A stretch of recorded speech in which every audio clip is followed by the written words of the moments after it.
So I was recently in Memphis, Tennessee, and I had a chance to visit the Martin Luther King Memorial Site. I'm a big fan of Martin Luther King's speech, "I have a dream." I often wonder what it would be like if he didn't have that dream. When you look at all the impact that he made, would that have not existed without his dream? We can probably say that it wouldn't have. So, hi everybody, I'm Poirier, and I too have a dream. I have a dream that you'll eventually realize your dreams and also understand the importance of us realizing our dreams and having dreams in the first place. There's a great saying that says it doesn't take any more time to dream big as it does to dream small.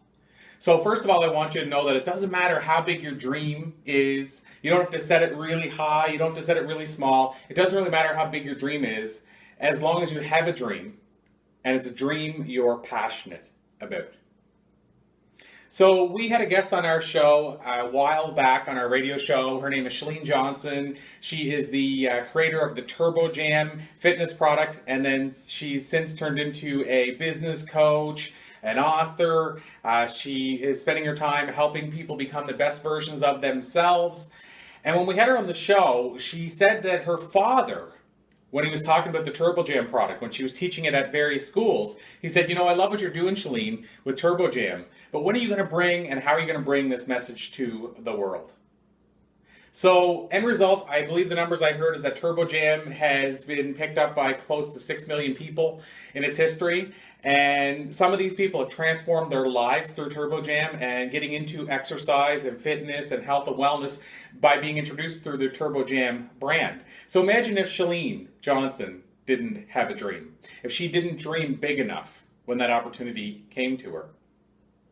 Also, can you imagine if Steve Jobs didn't have a dream? I mean, I'm recording this on an Apple right now, on an iPhone, and you can probably tell that it's a phone based on the dimensions of the video, but this is something we wouldn't have been able to do if Steve Jobs didn't have a dream. I mean, sure, we'd still have phones. Sure, we'd probably have phones that we could record videos. Androids were doing it before that. I don't believe they had the reverse screen where you could record the video in this way. But the point is that if Steve Jobs didn't have a dream, the industry probably wouldn't have evolved, at least to this point, the way it has, and we wouldn't be able to use the technology we can to reach people with our dreams. So imagine if Steve Jobs didn't have a dream. On our radio show, we've interviewed over 34, well, I guess since I started doing interviews, I've interviewed over 3,400 what I call enlightened super achievers. Now, here's the great thing that I can share with you.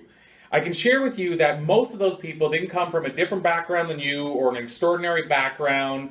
A lot of times they've had as many struggles as you can imagine when they were growing up in their childhood. Some are from foster homes, some were raised by alcoholics, some became alcoholics in their life, then went on to conquer that addiction and demon.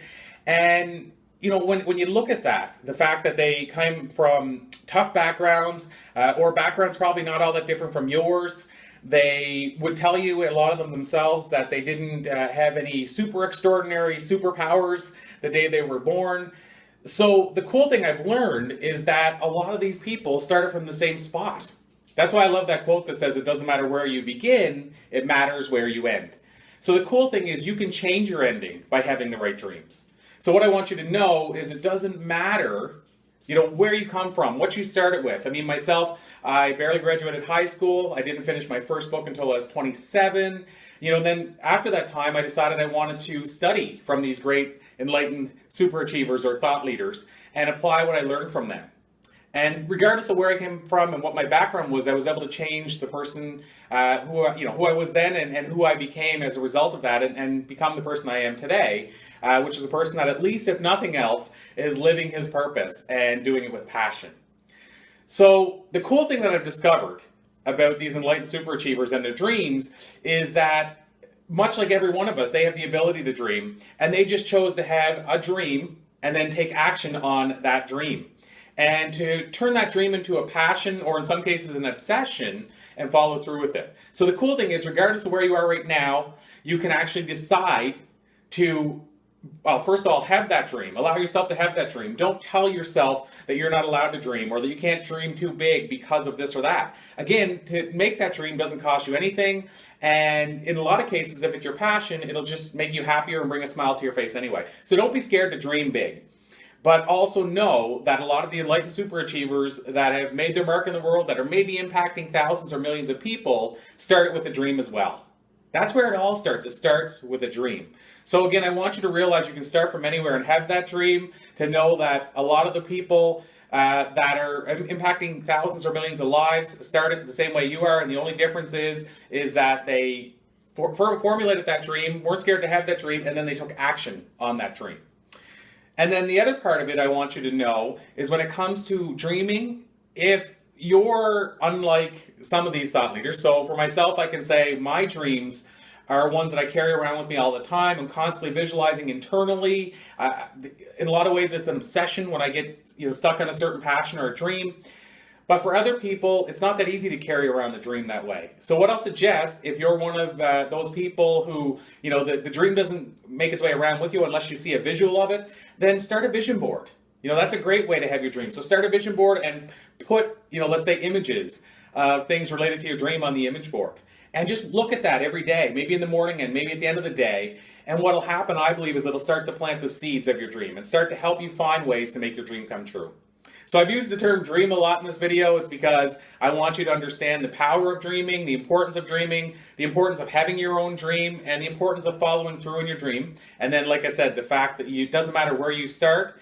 It only matters that you have your dream and you take it to its end, and that can change the person that you become. Until next time, I'm Poirier, and I hope you find a way today to live with passion.